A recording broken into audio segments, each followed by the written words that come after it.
Praise lord. July 12వ తేదీ 2025. ఈరోజు దేవుని వాగ్దానం.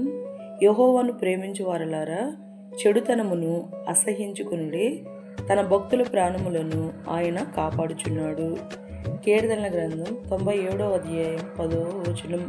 భూలోకమంతటికి పైగా మహోన్నతుడు, సమస్త దేవతలకు పైగా అత్యధికమైన ఔన్నత్యం పొందిన యెహోవాను కలిగిన మనము చెడుతనము అసహించుకొని నీతిమంతులమై యథార్థ హృదయం కలిగిన వారమైతే యేసయ్య మన ప్రాణములను కాపాడి భక్తిహీనుల చేతిలో నుండి మనల్ని విడిపించి సంరక్షించును.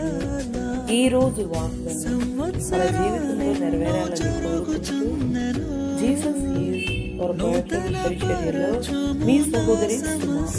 ఆమేన్. God bless you all. జరుగుచున్నను నూతన పరచుము నా సమస్తము, పాతవి గతించిపోవును, సమస్తం